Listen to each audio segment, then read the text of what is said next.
we need to go and build something. And what kind of shape would you start with to build a thing like this? He doesn't look really blocky, does he? He looks more like a cylinder, maybe?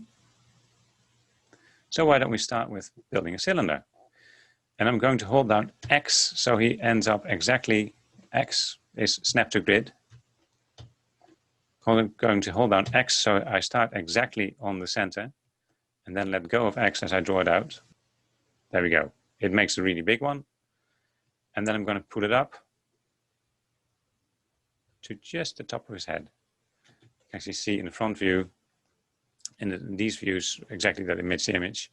He's way too thick now, so I'm going to make the radius a lot less. I probably can best do that in the top image to make sure that he's just about the right size for the object.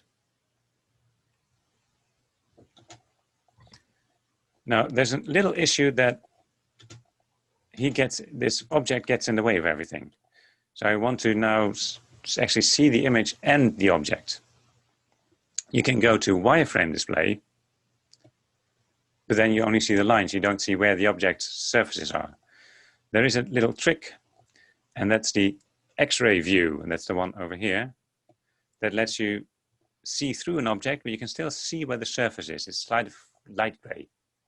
So that's a really handy display type to have when you're modeling with image planes. With just a cylinder, I don't get very far. I need some subdivisions. So I might not need 20 to go around. That could probably be like 8 for starters, because you want to start with the minimum amount of polygons you need to catch a shape and then refine later. So start really low poly, really simple, and get more and more detailed as you build something. And I need some height. So I need some subdivision. So maybe this looks good. No, one more. Like 6, so I can get one at the neck and at the head.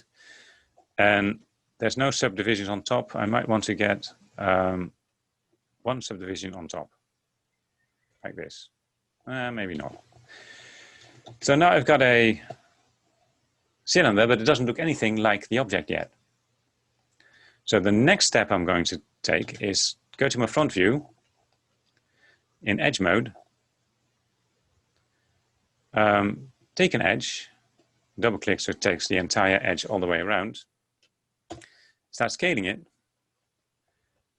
and scale it just in the X direction so it fits the head. And I'm not going to bother with the hand, that's a separate thing. I'm going to do that later. But here I am going to make it sort of go around to the end of the arms. This one could be sort of here.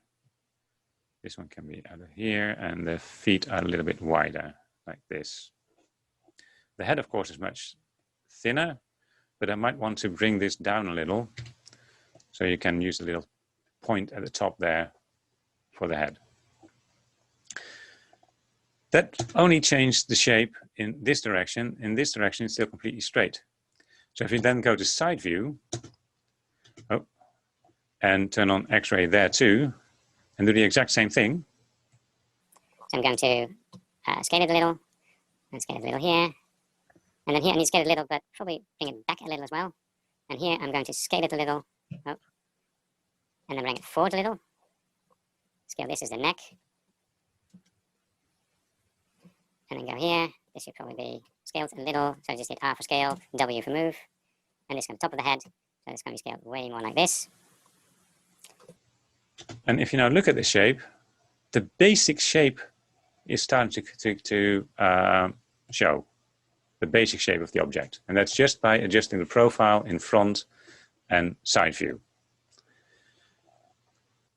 And then we're going to go from this, we're going to refine the model and use all our box modeling tools to get an actual nice looking helmet.